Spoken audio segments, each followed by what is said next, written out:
Le grand dialogue. Le grand dialogue de l'émission de débat du studio Tamani sur votre radio. Le grand dialogue. Bonsoir et bienvenue au Grand Dialogue. Ce soir, nous nous intéressons à la déclaration du président français Emmanuel Macron au sommet G20. Selon lui, le taux de fécondité en Afrique est facteur d'appauvrissement. Les parlementaires de la CEDEAO semblent donc se résigner à cette assertion en lutter désormais contre la forte démographie africaine. La proclamation finale de la rencontre des parlementaires de la CEDEAO au Burkina Faso ce week-end fixe un objectif de 3 enfants maximum par femme d'ici 2030. Nous avons comme invité Balkissa Yattara, chef de division recherche à la Direction nationale de la population, Ali Tungara, sociologue, Djeneba Aïdara, présidente du collectif des femmes du Mali COFEM, Aminata Faye, chargée de stratégie et politique à la Fédération nationale des collectifs et organisations féminines FENASCOM. Je suis Fatmata Togola. Le grand dialogue. Bonsoir et bienvenue. Alors, Madame Yattara, est-ce vrai que le taux de fécondité est un facteur d'appauvrissement de l'Afrique, comme l'a déclaré Macron? Merci beaucoup, Madame. Donc, je vais me présenter. Je suis Madame Sidla Balkissa Yattara. Je suis chef de division à la Direction nationale de la population. Donc, avant de répondre à cette assertion, je vais d'abord vous dire que nous, au niveau de la Direction nationale de la population, on a une politique de population. La politique de population, son objectif principal, c'est vraiment l'amélioration des conditions de vie de population à travers la santé, l'éducation, l'environnement et les logements. Donc, c'est une question transversale. Donc, tout ce que nous le faisons avec l'ensemble des départements sectoriels. Donc, nous ne prenons pas de décision seul. Tout ce que nous faisons avec les autres secteurs. Bon, pour ce qui concerne la politique de population en question, comme je l'ai dit, c'est l'amélioration des conditions de vie des populations. On a des objectifs qui sont fixés. Donc, les objectifs, comme je l'ai dit, c'est l'amélioration des qualités de vie des populations à travers l'ensemble des secteurs. Bon, ça, c'est une assertion de Macron. Je venais juste de l'apprendre également. Nous, tout ce que nous faisons, on ne le fait pas seul. Hein. Tout ce que nous le faisons avec l'ensemble des départements, comme je l'ai dit. Les questions de population sont vraiment transversales et complexes. Donc, c'est une assertion de M. Macron, ça n'engage que lui. Donc, moi, personnellement, je ne peux pas me prononcer là-dessus parce que ça, c'est une assertion que vous avez lue. Est-ce qu'il a des idées derrière? On ne peut pas annoncer les choses comme ça. Bon, s'il le dit, c'est en connaissance de cause. D'accord. Okay. Alors, Madame Djeneba Aïdara, selon vous, est-ce que le taux de fécondité est un facteur d'appauvrissement de l'Afrique, comme le déclare Macron?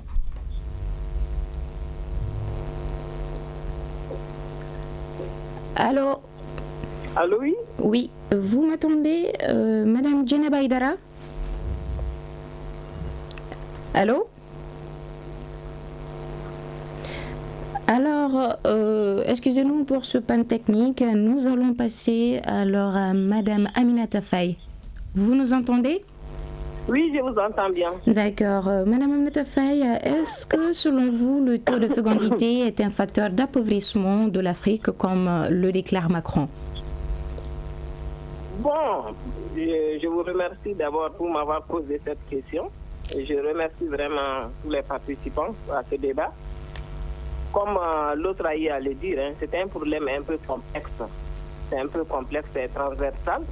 Et il faut tenir compte aussi des réalités sociales de nos pays. Parce que déjà, au Mali, nous sommes à 95% musulmans.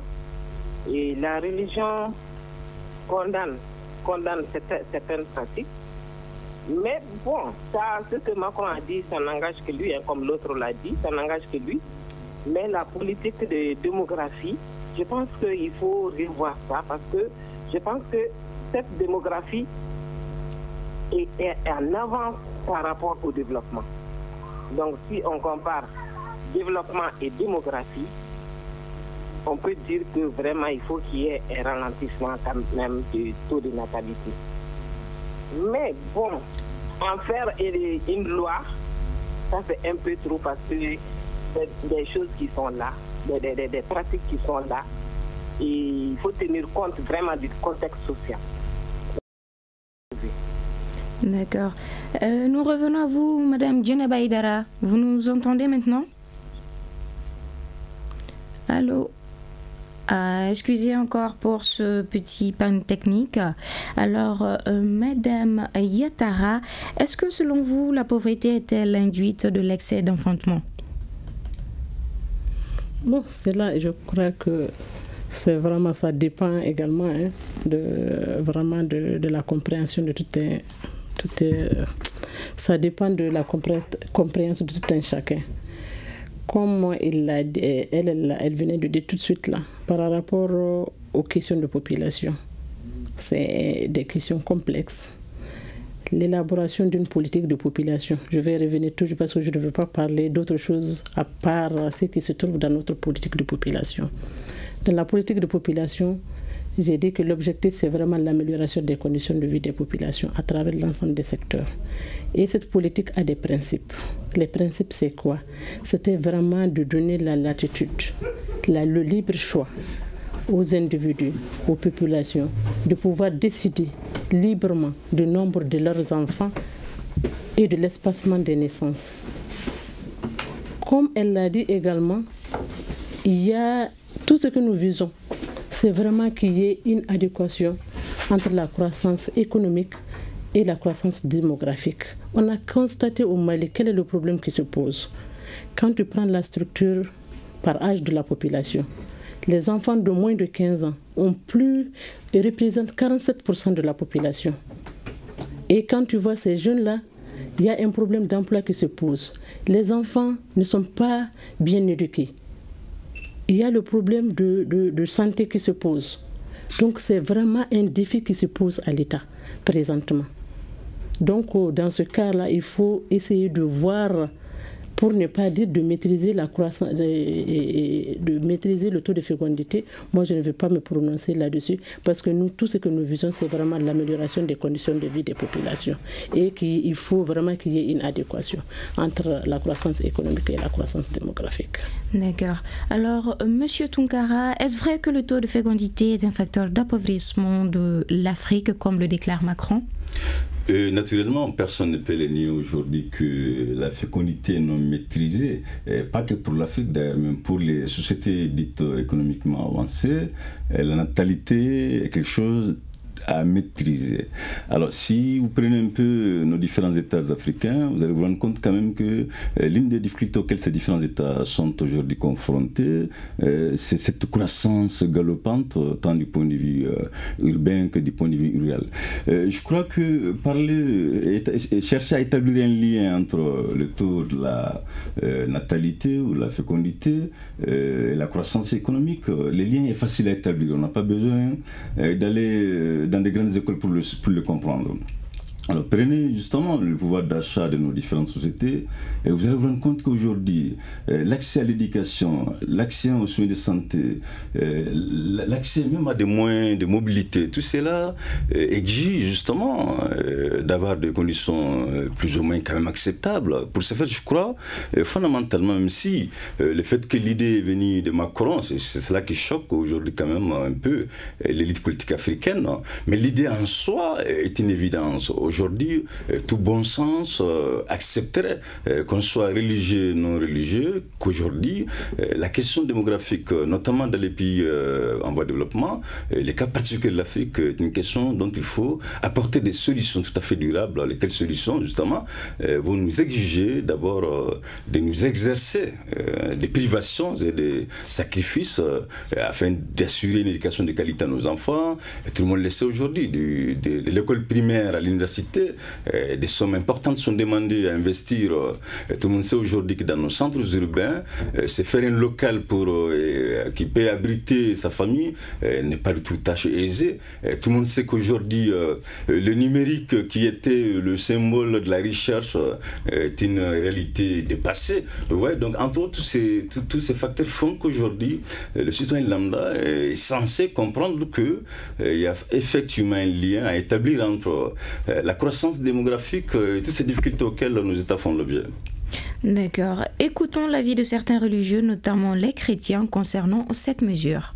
C'est une solution salutaire pour le développement de la zone, mais avec tous les risques que cela comporte, parce que vu le niveau d'instruction de nos populations, je pense que ça nécessite une très grande sensibilisation d'abord. Quand la Bible dit multipliez-vous, la Bible ne demande pas à une seule personne de remplir la terre. Si nous avons 2, 3 enfants, sinon même 4, c'est largement suffisant. Les salaires que nous avons ne nous permettent vraiment pas de pouvoir entretenir une famille de 8 enfants, 10 enfants. Tout un enfant, c'est une responsabilité. Quand j'ai un enfant, j'ai une responsabilité. Et quand j'ai 4, j'ai 5 responsabilités. Je dois le nourrir, je dois l'habiller, je dois tenir compte de sa santé et je dois tenir compte de son éducation, une meilleure éducation. Et si tu veux faire ça pour même 3 personnes, moi je dis que bon, 3 c'est vraiment déjà la fourchette, c'est déjà bon. Même 2 enfants, c'est vraiment bien. La mesure pourra passer si on est prêt à faire une longue sensibilisation. Qu'on ne hâte pas sur le problème, mais qu'on essaie de commencer par la sensibilisation au niveau des radios, au niveau des leaders religieux, au niveau, à tous les niveaux, quoi.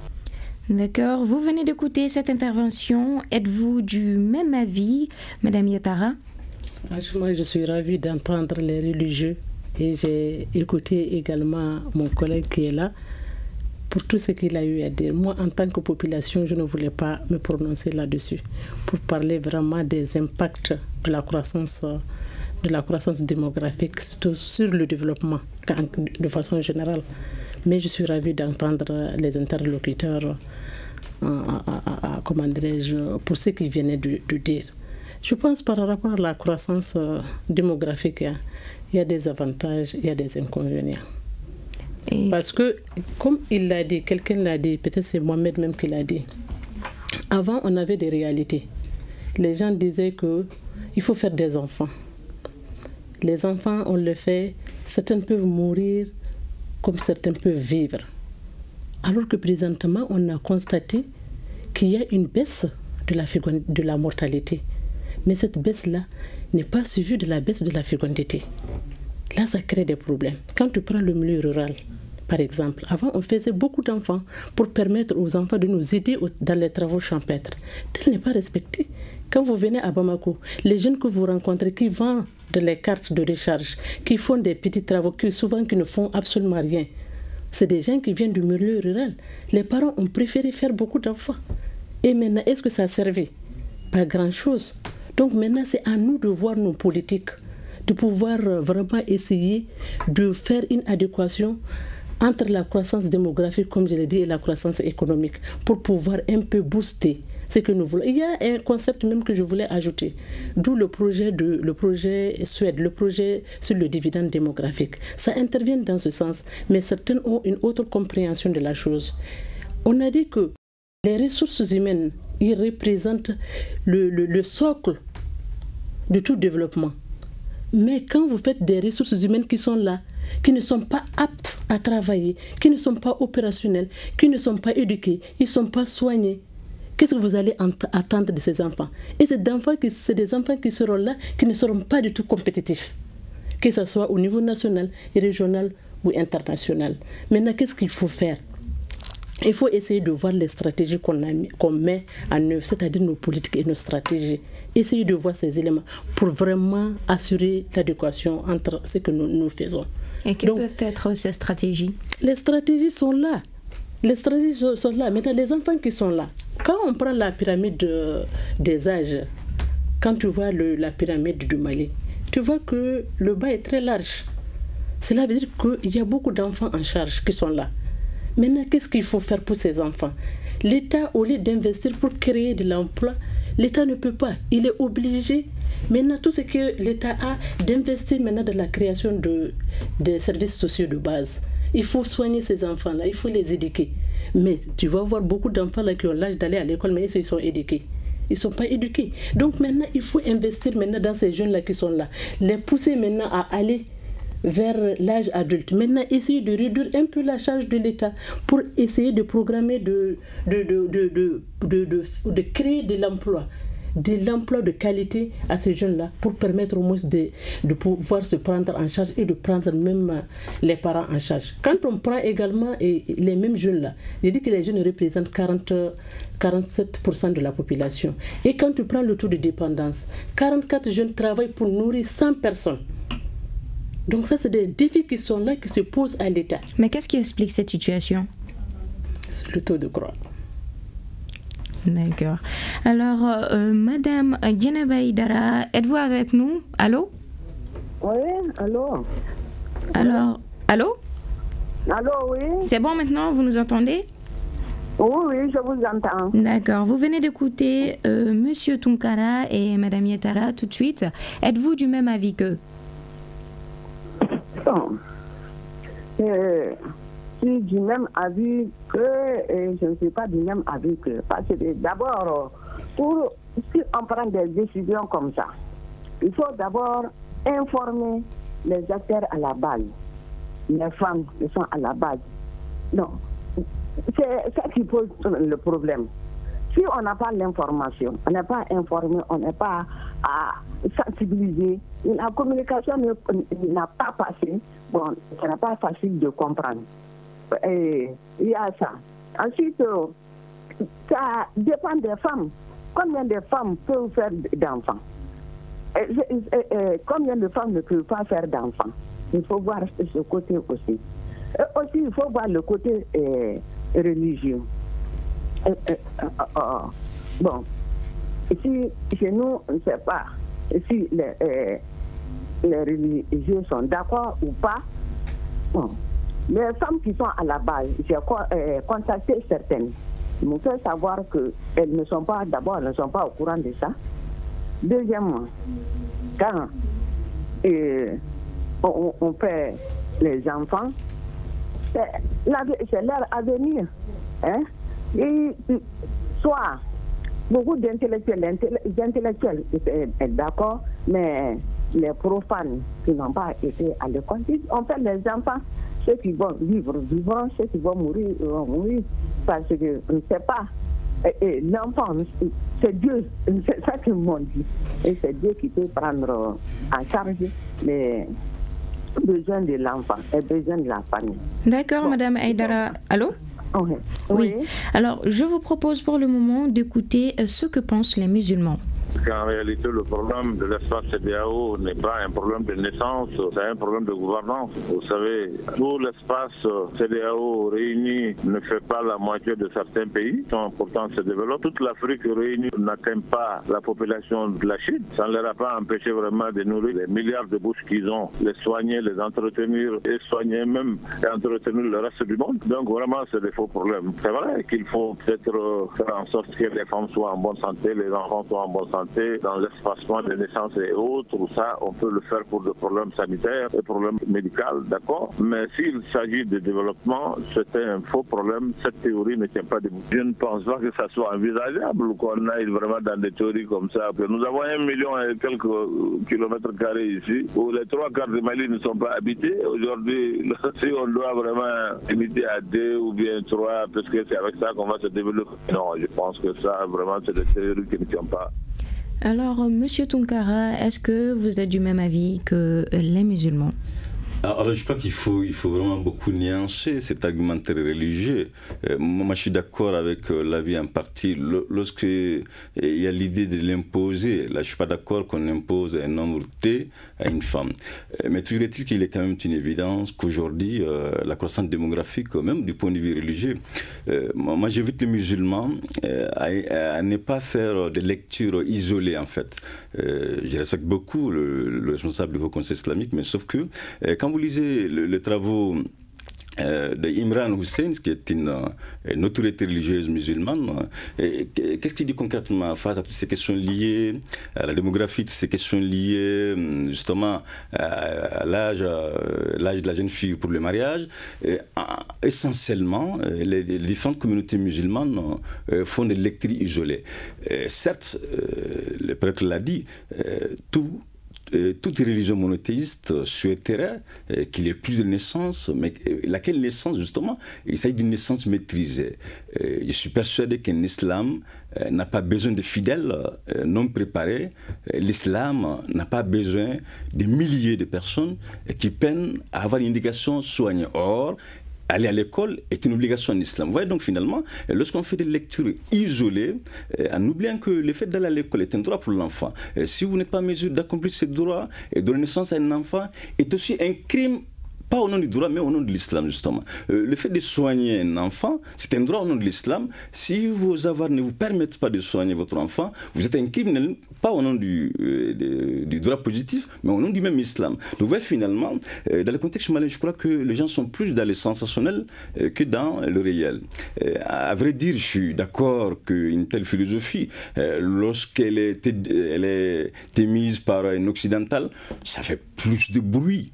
Mais je crois que lorsque nous sortons de l'escalade émotionnelle, de saisir le réel en face et de nous intéresser au texte sacré, non de façon isolée, mais dans leur globalité. Je crois que c'est ce que le Haut Conseil islamique doit intégrer également dans son analyse, au-delà du fait que le prophète de l'islam encourage à plus de naissances, mais attention, il faut relativiser le contexte dans lequel effectivement cet encouragement a été, ou ce conseil a été prodigué. C'est cela qui pose pour énormément de difficultés, tant dans le monde musulman que dans le monde chrétien. Les gens sont plus dans des lectures plutôt isolées et non globalisantes. D'accord. Alors, Madame Aminata Faye, vous nous entendez?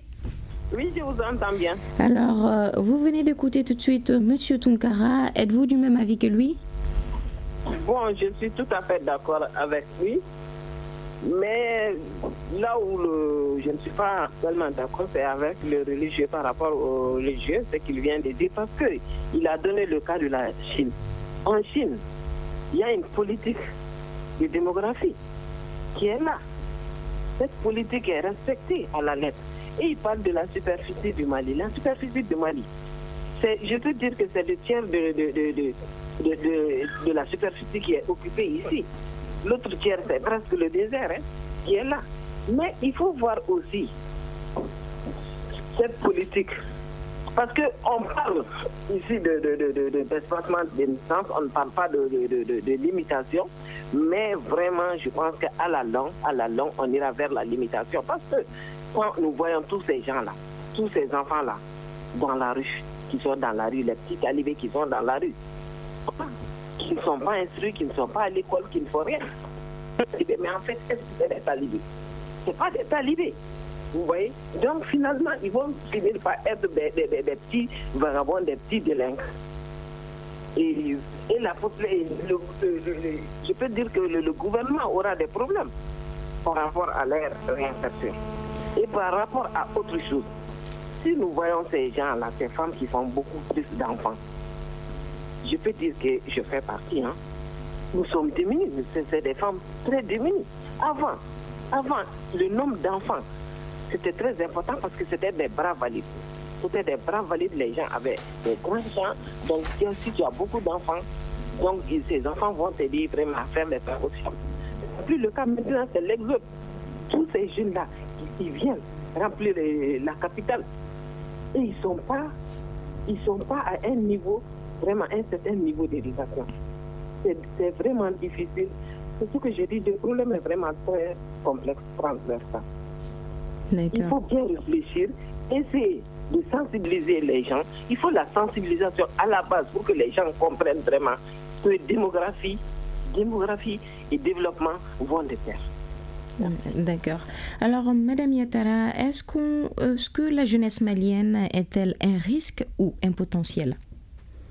Ok, merci madame. Mais avant de répondre à ta question, permettez-moi de répondre. Je vais juste aborder un peu sur la question de cette déclaration encore. Oui. En fait, je crois que nous sommes en train d'aller vite au besoin. C'est une déclaration qui avait été faite, je ne sais pas, comme je t'avais dit, que nous, au niveau de la structure, généralement, quand il y a des questions de population de ce type, le gouvernement va alerter au sein du gouvernement. Les responsables seront alertés par rapport à cette déclaration.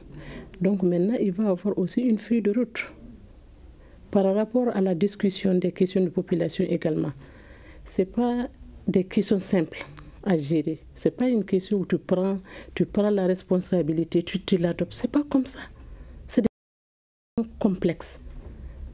Donc pour aller vers cette baisse de fécondité, il y a toute une stratégie qui va être dégagée autour avant d'adopter cette déclaration. Donc pour dire que le gouvernement ne va pas directement se limiter à la seule déclaration et demander aux gens de l'adopter. Ce n'est pas comme ça. Les gens ne sont pas des gendarmes. Il y a une stratégie, comme je t'ai dit. Une politique de population est trop complexe. Donc maintenant, il faut discuter. Ils vont discuter. En tout cas, nous, à notre sein, si nous avons l'information, ou à notre sein, nous allons en discuter. Après notre sein, on a les points focaux. Au niveau de chaque département, on a des points focaux. On a une commission population et développement qui est composée des responsables des différents départements. Il y a également la société civile qui est représentée dedans. Il y a les leaders religieux qui sont là. Toutes les questions de population sont débattues à ces seins. Donc, c'est suite à ça que les décisions sont prises. Je te dis, la politique de population qui est élaborée, il y a des principes. On respecte les droits des populations. On respecte les valeurs culturelles. On respecte tout. Donc, ce n'est pas parce qu'il a fait cette déclaration et à la règle directement, les gens vont l'adopter. C'est comme il va avoir une sensibilisation. En tout cas, il va avoir des échanges. Il va avoir toute une arsenal dessus. Bon, maintenant, pour ce qui concerne la Chine, on a parlé de la Chine. On a parlé également du Mali également, où on dit qu'on a de l'espace. Il ne faut pas comparer l'espace à la population qui est là. Parce que quand on prend le 3/4 du Mali est désertique. Est-ce que c'est des zones vivables? Non. Donc là où les populations sont concentrées, c'est des zones qui devraient être des zones vivables, où il y a le bien-être. Tout est là pour permettre à la population vraiment de s'épanouir. Donc c'est ce que nous voulons. Mais on ne peut pas dire que directement comparer parce que le désert est là, les trucs là, il faut directement faire des enfants. Non. D'accord. Et pour revenir à la question, la jeunesse malienne est-elle un risque ou un potentiel? C'est ce que j'ai dit. La jeunesse peut être un risque, ça peut être une opportunité. Une opportunité dans la mesure où les jeunes qui sont là, ils sont bien éduqués, ils sont bien soignés et on a de l'emploi pour ces jeunes-là. C'est une opportunité pour nous. Il ne sert à rien de se multiplier, d'avoir des jeunes qui ne sont pas opérationnels. Donc quand la population, ça a été dit, la jeunesse est toujours une opportunité. Mais à ce stade, ce que nous voyons, ce que nous constatons, on ne peut pas parler de défi par rapport à ça. Il faut qu'il y ait des mesures idoines pour pouvoir vraiment essayer de créer l'adéquation, comme on a dit, qu'il y ait une adéquation entre la croissance là, de la population qui est là et la croissance économique qui est là, pour une bonne répartition sur le territoire et pour une bonne répartition de nos ressources que nous avons. Et là, la jeunesse qui est là va être une opportunité pour nous s'ils sont aptes à travailler, à produire, à être bien soignés. D'accord. Alors, Madame Djeneba Aïdara, vous êtes là? Oui, je suis là. D'accord. Alors, est-ce que vous partagez les mêmes propos que Madame Yattara? Si. Madame Yattara a dit, c'est vrai. D'abord, j'ai parlé de la sensibilisation. Et quand il s'agit du développement, non, on est d'accord. Quand il s'agit du développement, il faut diminuer les naissances pour que les enfants puissent vivre, bien vivre, et les parents puissent prendre leurs besoins en charge. Mais il y a la pauvreté, le gouvernement, une bonne gouvernance. Parce que les enfants que vous voyez là à Bamako, quand vous allez dans le coin de Brousse, là, vous ne verrez pas beaucoup d'enfants. Hein? Ils sont tous venus à Bamako. Parce que c'est là qu'on trouve à manger, c'est là qu'il y a le bien-être. Les parents, tout le monde sont venus à Bamako. Mais quand vous allez dans le coin de Brousse, là, vous allez voir seulement les vieux. Les vieux, tous les enfants, les bras-valus sont à Bamako. Pourquoi ça? Parce qu'on gagne quelque chose là-bas. Donc, il faut que le gouvernement prenne des décisions pour satisfaire ces coins de brousse-là, pour mener des actions là-bas, pour que ces habitants, ces populations puissent se prendre en charge. Quand il y a ça, il n'y aura pas de problème à Bamako ici. Bon. Et il y a cela et bon, la jeunesse, les jeunes d'aujourd'hui même ne veulent pas faire d'enfants parce qu'elles sont préoccupées par le travail qu'elles vont faire, sont préoccupées par leur boulot. Et chaque même je dis à mais tu n'as fait que 2 enfants, tu n'as fait que travailler, tant que c'est bon comme ça.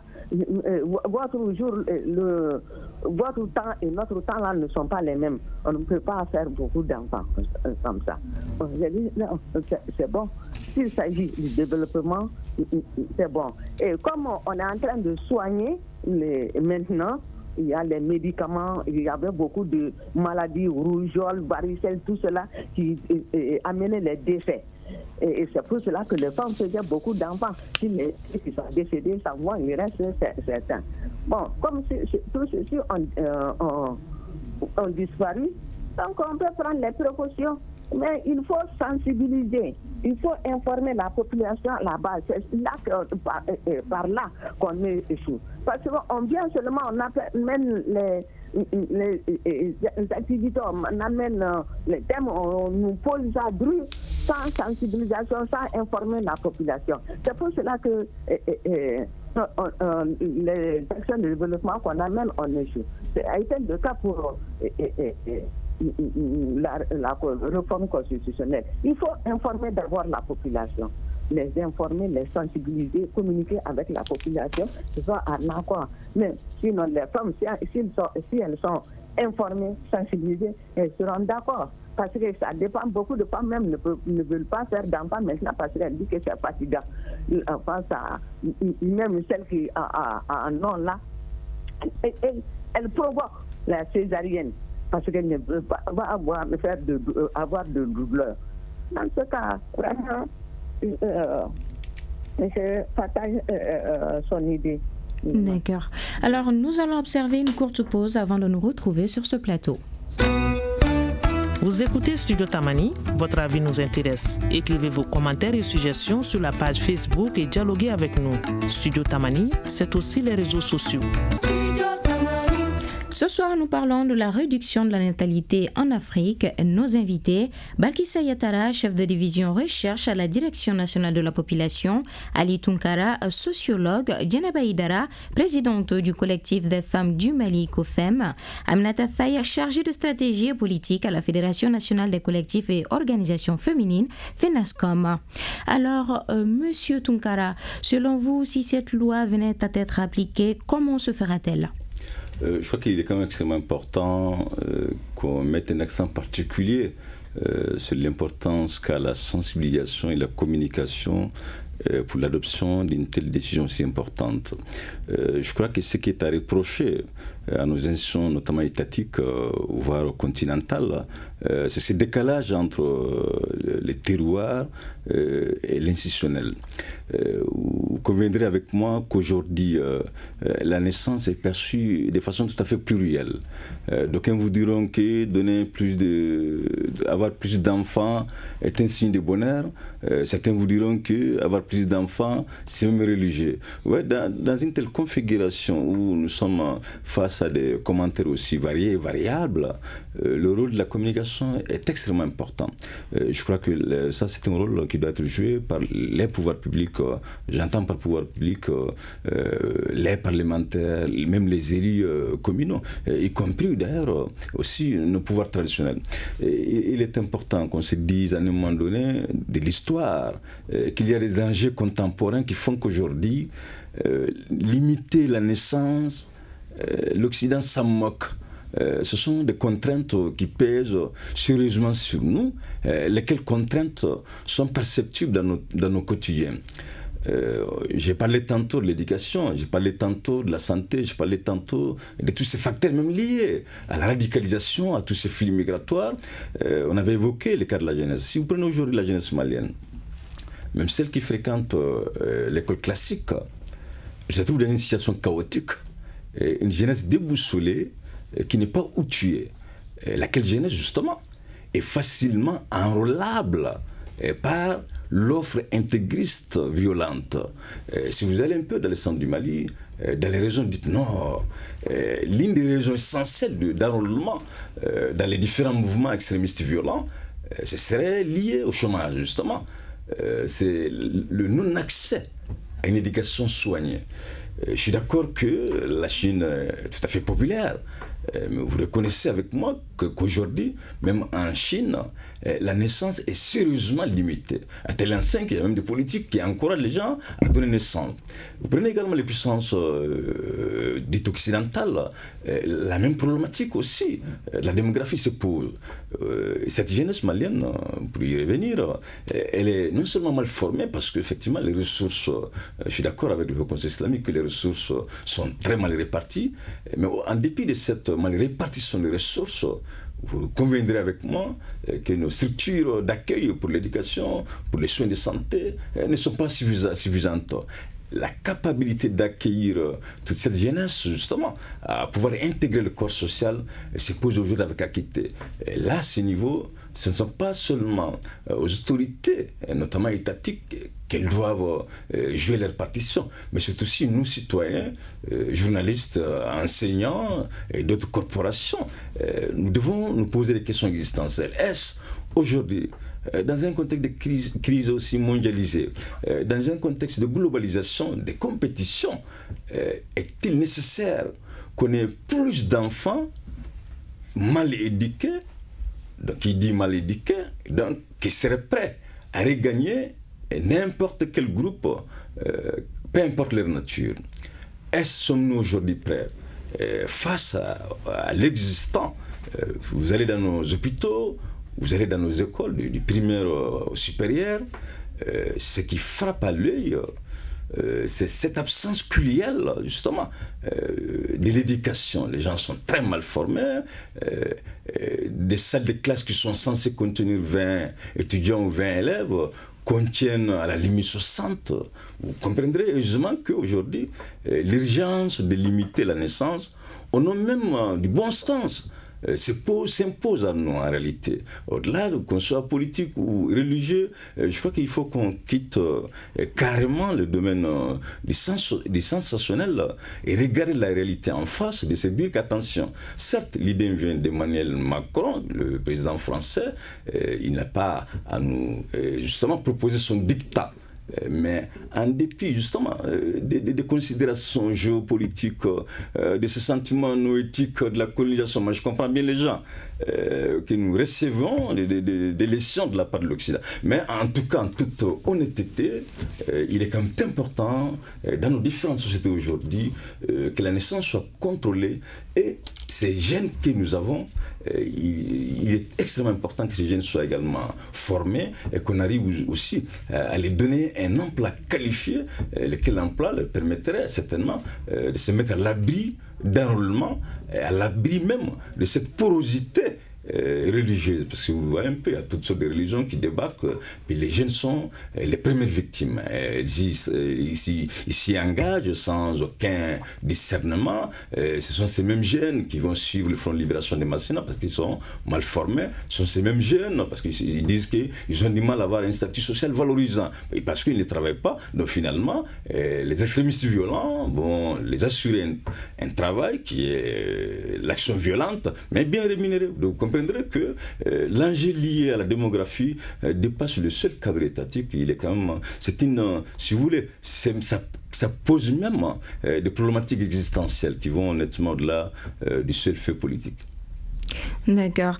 Alors, Madame Aminata Faye, vous êtes là? Oui. Oui, je suis là.